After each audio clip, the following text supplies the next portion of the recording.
family around the world, and me too. I was actually grew up in a domestic violence family. My dad would beat my mom up every time he got drunk or angry. So I have a lot of bad memories about my dad, but gladly I don't have a lot. We went to abort for several times when I was a kid, and every time for several years. When I remember when my father and my mother get divorced, I was actually happy about it. Remember that day after my mom picked me up from school, she told me that my father came back.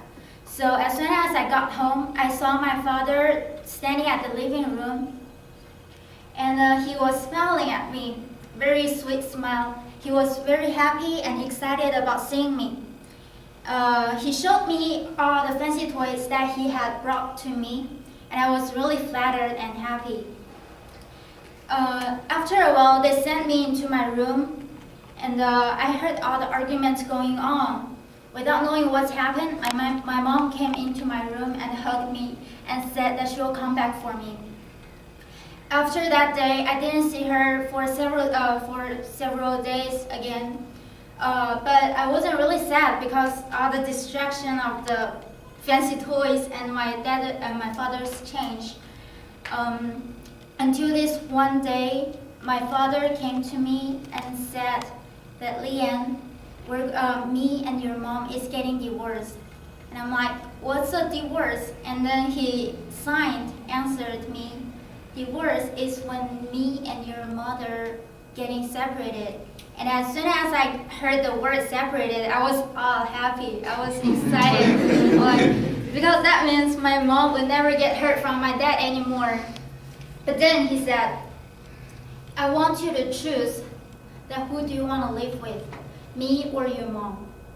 And before I could answer, he said, if you choose me, you need to know that I can't allow you to see your mom again. And I was like, of course I want to live with my mom. But I cried anyway, because if I choose my mom, well, first of all, I will lose all the toys. Yeah, but most important is I lose my mom forever. But there's one more thing that I was concerning, because I was too afraid to tell him the truth. I was too afraid to get him mad. So instead, I ran to my room, closed the door, and hid myself under the cover. Then I heard the sound of door opening and someone came in. I thought it could be my dad, but instead it was my babysitter. At that time, she was the closest person that I've ever been with. So when she asked me what's going on, I told her everything. I told her how I loved my mom and how I was afraid to tell him and how my father was actually a stranger to me.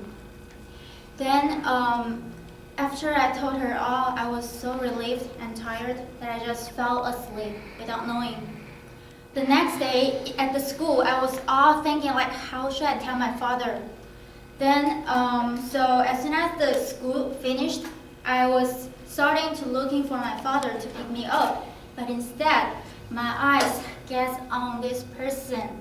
And then I realized it was my mom who picked me up. And then I was like, surprised and happy. I can't say a single word. So I just ran to her and hugged her so hard, like I was squeezing her.